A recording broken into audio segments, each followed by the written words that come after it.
ব্লগে আজকে আমি আর একটা রেসিপি বানাবো বলে বসেছি, চাল কুমড়ো নিয়ে বসেছি। চাল কুমড়োর আধা দেখো নষ্ট, যাই হোক সবজির যা দাম, নষ্ট হলে গায়ে লাগে। এদিকে আসো, সেটা হচ্ছে এখানে চাল কুমড়োর স্টাফ পকোড়া বানাবো। এটা আমি দেখেছি অনেককে, আমার ঠাকুমা বানাতেন, কোনোদিন ট্রাই করিনি, হঠাৎ করে ইউটিউব দেখে মনে হলো, তো যাই জন্য চাল কুমড়োগুলো আমি এই যে পকেট করে কেটে নিয়েছি। এই যে দেখো পকেট করে কেটে নিয়েছি। এখানে অনেকগুলো চাল কুমড়ো এই পোকা বলে মানে নষ্ট বলে বাদ গেল, নাহলে আরও হতো। এই যে পকেট করে সব কেটে নিয়েছি। আর নিয়েছি এখানে হচ্ছে সর্ষে, পোস্ত, নারকেল, কাঁচা লঙ্কা একসাথে বাটবো।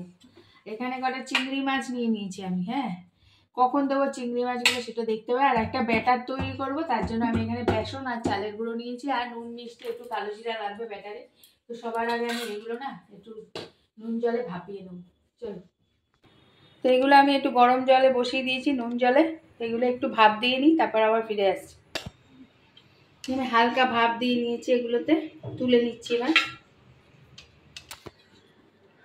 মশলাটা আমি করে নিয়ে চলে এসেছি, তো এটা আমি ঢেলে নিচ্ছি বাটিতে।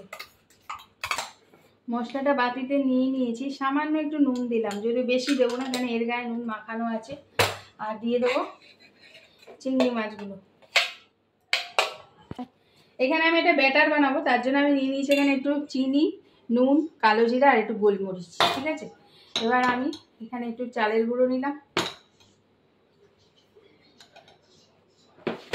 আর নেব খানিকটা বেসন।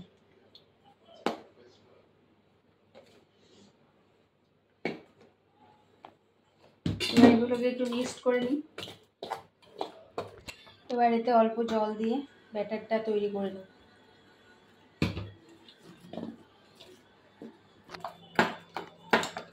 এবার এই পকেটগুলোর মধ্যে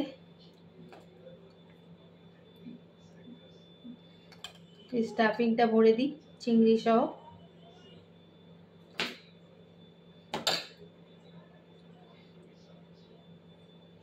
ভরে ভরে আমি এখানে রাখছি। দেখা দুটো দুটো করে রাখবো। আর এগুলো তো আমি প্রথমবার বানাচ্ছি কিন্তু আমার মনে হয় এগুলো স্ন্যাক্স হিসাবে ভালো লাগবে সন্ধ্যাবেলা চায়ের সাথে, ডালের সাথে তো ভীষণ ভালো লাগবে। আর এটা গরম ভাত ঘি দিয়ে মেখে এটা দিয়ে দারুণ লাগবে। তো চলো সাথে থাকো।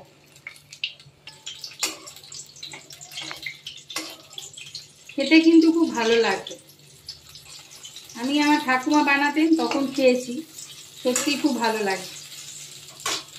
একটু লো ফ্লেমে করে ভেজে নেবে, কারণ ভেতরে চিংড়িটা একটু কুক হবে। চিংড়ি কুক হতে বেশিক্ষণ লাগে না যদিও।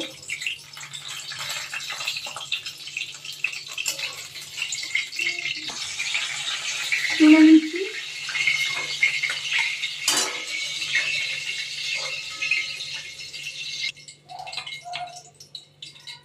এইভাবেই আমি বাকিগুলোও কিন্তু ভেজেছি।